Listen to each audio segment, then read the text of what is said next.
Hi കൂട്ടുകാരെ, പുതിയൊരു വീഡിയോയിലേക്ക് എല്ലാവർക്കും സ്വാഗതം. അങ്ങനെ അരവിന്ദൻ മരിച്ചിരിക്കുന്നു എന്ന സത്യം പറഞ്ഞിട്ടാണല്ലോ അവിടെ നിന്നും അരവിന്ദൻ തൻ്റെ വീട്ടിലോട്ട് ഇറങ്ങുന്നത്. അപ്പോൾ അരവിന്ദൻ ഇങ്ങനെ ജീപ്പിൽ പോരുന്ന സമയത്ത് ഉടൻ തന്നെ ഇങ്ങനെ സങ്കടപ്പെട്ടിരിക്കുന്നത് കാണുമ്പോൾ, മോനെ നീ ഇങ്ങനെ സങ്കടപ്പെടരുത് എന്ന് പറയാം കേട്ടോ, മേഡത്തെ ഞാൻ ഒരുപാട് വേണ്ടാത്തതൊക്കെ പറഞ്ഞു, അത് തെറ്റായി പോയി എന്ന് എനിക്ക് തോന്നൽ ഇപ്പം എന്നിലുണ്ട് അമ്മേ. ഞാൻ അങ്ങനെ പറയാൻ പാടില്ലായിരുന്നു. മേഡത്തിന് അത്രയും വേദനിച്ചത് കൊണ്ടല്ലേ മേഡം എൻ്റെ ഇപ്പോൾ ഈ ഡിവോഴ്സ് ലെറ്റർ നീട്ടിയിരിക്കുന്നത്. ഡിവോഴ്സ് ലെറ്റർ നീട്ടുമ്പോൾ എൻ്റെ മനസ്സ് എത്രമാത്രം ഉടഞ്ഞെന്നറിയോ? എനിക്ക് സഹിക്കുന്നില്ല. അതിനെല്ലാം കാരണക്കാരി ആ പുടവക്കാരിയാണ്. ആ പുടവക്കാരി കാരണമാണ് ഇങ്ങനെയൊക്കെ സംഭവിച്ചത്. അത് നീ മനസ്സിലാക്കണം മോനെ. അവൾ നിന്റെ ജീവിതം നൈസായിട്ട് അങ്ങ് തകർത്തു. കാരണം എന്താണെന്നറിയോ? നിനക്ക് നല്ലൊരു ജീവിതമാണ് കിട്ടിയിരിക്കുന്നത്. നല്ലൊരു ജീവിതം എന്ന് പറയാനില്ല, അത്രയും നല്ലൊരു ജീവിതമാണ് എൻ്റെ മോൻക്ക് കിട്ടിയിരിക്കുന്നത്. കാരണം എന്താണെന്നറിയോ? അവളുടെ ജോലി, ഈ പറയുന്ന ശ്രേയയുടെ ചീഫ് എഞ്ചിനീയർ എന്ന ജോലി വെച്ച് പലതും ചെയ്യാൻ കഴിയും. അതൊരു പവറാണ്. അവളുടെ ഭർത്താവ് അവളുടെ കാൽച്ചുവട്ടിലാണ്. അപ്പൊ അതൊക്കെ കൂടി ആലോചിക്കുമ്പോഴാണ് ഇതൊക്കെ ചെയ്തു കൂട്ടിയതെന്ന് പറയുന്നത് കേട്ടോ. ആ സമയം ആകാശിന് അരവിന്ദന് നല്ല ദേഷ്യം പിടിക്കുന്നുണ്ട് കേട്ടോ. അരവിന്ദൻ തൻ്റെ വീട്ടിലോട്ട് തിരികെ വരികയാണ്. തിരികെ വരുമ്പോൾ ഉടൻ തന്നെ ഇവിടെയാണെങ്കിലോ ഭക്ഷണത്തിന് ക്ഷണിച്ചും കൊണ്ടിരിക്കുകയാണ്. ചേച്ചിയുടെ ഭക്ഷണം കഴിക്കാൻ വേണ്ടി. ചേച്ചി ഉണ്ടാക്കുന്ന ഭക്ഷണം ആർക്കും തന്നെ വേണ്ടെന്നുള്ള ആ അഭിപ്രായമായി നിൽക്കുകയാണ്. അപ്പോഴാണ് ഇവരുടെ കയറി വരവ്. അപ്പോൾ ഇത് ഇവർ കഴിക്കുന്നുണ്ട് കേട്ടോ. കഴിച്ചതിന് ശേഷമാണ് ഇവരുടെ കയറി വരവ്. അപ്പോൾ ആ ഭക്ഷണം കഴിക്കുന്നതിനെ കുറിച്ച് കഴിഞ്ഞ വീഡിയോയിൽ ഞാൻ പറഞ്ഞിരുന്നല്ലോ. അങ്ങനെ ചാരു ആ ഭക്ഷണം റെഡിയാക്കുന്നു, പിന്നീട് ആ ഭക്ഷണം കഴിക്കുന്നു, എല്ലാവരും അതിനെ രുചി പറയുന്നു. ആ രുചിക്കനുസരിച്ച് പിന്നീട് അത് ഈ പറയുന്ന ചേച്ചി അത് കണ്ടെത്തുന്നുണ്ട്. ഇതിന് പിറകിൽ കളിച്ചത് ചാരുവാണെന്ന്. അപ്പോൾ ചാരുവിന് കണക്കിന് കൊടുക്കുന്നതൊക്കെ വരാനിരിക്കുന്നു കേട്ടോ. അങ്ങനെ ഈ സമയം ഇവരിങ്ങനെ മാഷിങ്ങനെ പത്രം വായിക്കുകയാണ്. സമയം ഹേമ തെറിച്ചും കൊണ്ട് ഹേമ കടന്നു വരികയാണ്, കൂടെ അരവിന്ദനും. അങ്ങനെ നിങ്ങൾക്കിപ്പോൾ മതിയായില്ലേ എന്ന് പറഞ്ഞിട്ട് ഡിവോഴ്സ് ലെറ്റർ അങ്ങ് മാഷിന്റെ മുഖത്തോട്ട് എറിയുന്നത് പോലെ കാൽച്ചുവട്ടിലോട്ട് ഇട്ട് കൊടുക്കുകയാണ്. ഇതേ സമയം ഇത് ഇട്ട് കൊടുക്കുമ്പോൾ ഒട്ടും ചാരുവിന് ഇത് കണ്ടു നിൽക്കാൻ കഴിയില്ല കേട്ടോ. അപ്പോഴേക്കും ചാരുവും ഈ പറയുന്ന ആകാശും ചേച്ചിയും രമേശനും പൊന്നും ഒക്കെ ഓടിയെത്താണ്. എന്താ പ്രശ്നം എന്നിങ്ങനെ രമേശൻ ചോദിക്കുകയാണ്. ഇതേ സമയം പറയാണ്, അവള് നമ്മുടെ മകൻക്ക് ഡിവോഴ്സ് ലെറ്റർ കൊടുത്തു കഴിഞ്ഞിരിക്കുന്നു. നിങ്ങൾക്കിപ്പോൾ സമാധാനമായില്ലേ?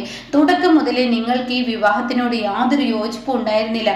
ഇപ്പൊ നിങ്ങൾ കാരണം എൻ്റെ മകളുടെ ജീവിതം തകർന്നില്ലേ? അപ്പൊ മാഷി ചോദിക്കാൻ, ഞാൻ കാരണം എങ്ങനെ നിന്റെ മകന്റെ ജീവിതം തകരുന്നത്?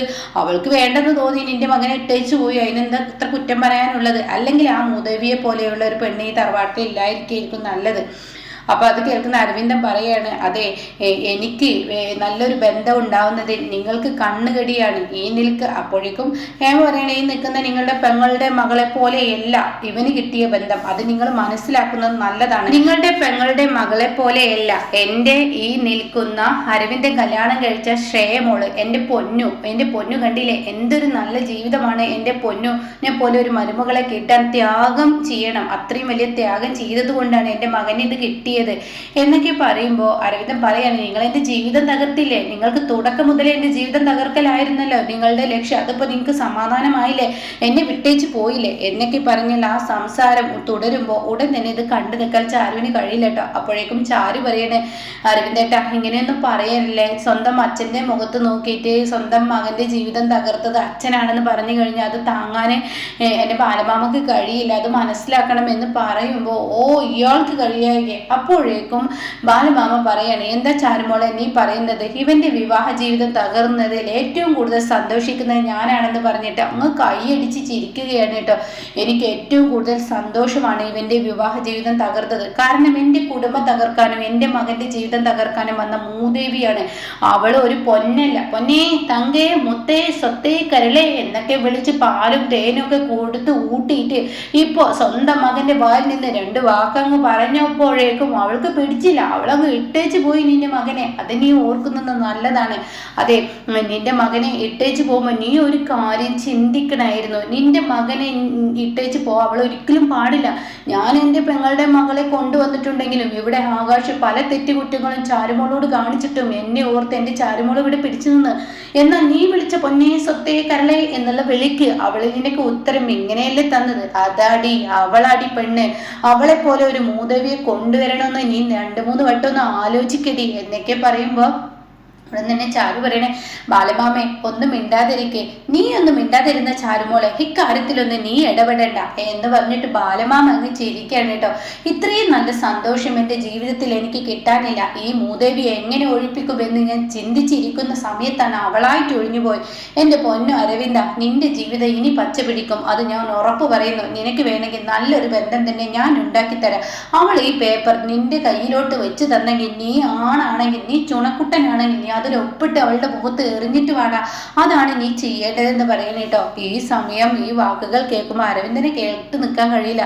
അരവിന്ദൻ പറയാണ്, നിങ്ങൾക്കും നിങ്ങളുടെ ഈ നിൽക്കുന്ന മക്കൾക്കൊക്കെ സന്തോഷം, എൻ്റെ ജീവിതം തകരാനാണ്. അത്രയും നല്ലൊരു ബന്ധമാണല്ലോ എനിക്ക് കിട്ടിയത്, അത്രയും നല്ലൊരു പവറാണ് എൻ്റെ കയ്യിൽ വന്നത്. ആ പവർ നഷ്ടപ്പെടുത്താൻ വേണ്ടിയും എന്നെ പഴയതുപോലെ നിങ്ങൾക്ക് ചവിട്ടി തേക്കാൻ വേണ്ടിയാണ് നിങ്ങളൊക്കെ പറയുന്നതെന്ന് എനിക്ക് മനസ്സിലായി എന്നൊക്കെ പറഞ്ഞിട്ട് അരവിന്ദൻ അവിടെ നിന്ന് ദേഷ്യത്തോടു കൂടി പോവുകയാണ് കേട്ടോ. ഈ സമയം അരവിന്ദന്റെ ഈ വാക്കുകൾ ഇങ്ങനെ ശരിക്കും ബാലമാമയുടെ മുഖത്ത് വേദനയായിരിക്കും, വലിയ വേദനയായിരിക്കണം. ബാലമാമക്ക് സഹിക്കാൻ കഴിയുന്നില്ല. ഇങ്ങനെയൊന്നും ഒരിക്കലും സ്വന്തം മകനെ മുഖത്ത് നോക്കി പറയാൻ പാടില്ലെന്നുള്ള നിലപാടിൽ ബാലമാമ ഇങ്ങനെ നിൽക്കണം കേട്ടോ. അപ്പോൾ ബാലമാമയുടെ അടുത്തോട്ട് ചാരു വരുന്നു. ബാലമാമേ, എന്തിനാ അരവിന്ദേട്ടനോട് അങ്ങനെ പറഞ്ഞത്? പറയാനുള്ളത് പറയണം. ഇനിയെങ്കിലും അവളുടെയും ഈ പറയുന്ന അവൻ്റെയും കണ്ണ് തുറന്നില്ലെങ്കിൽ എൻ്റെ കുഞ്ഞു ഇനി ഒരുപാട് വേദന അനുഭവിക്കേണ്ടി വരും. ഇപ്പോഴവളെടുത്ത തീരുമാനം അത് നല്ലൊരു തീരുമാനമായിരുന്നു എന്ന് പറയണേ. എന്നാൽ ഈ സമയം ഷേഡ അടുത്ത് വന്നിട്ട് ഷേഡ അമ്മ ചൂടാവുകയാണ്. നീ അതിൽ കിടക്കുന്നു, നിന്റെ പ്രവൃത്തി ഒരു ലെവലില്ലാത്ത പയ്യനാണ് ഈ നിൽക്കുന്ന അരവിന്ദൻ എന്തെങ്കിലും ചെയ്ത് ആ പേപ്പറിൽ ഒപ്പിട്ടാൽ നീ എന്താ കാണിക്കുക?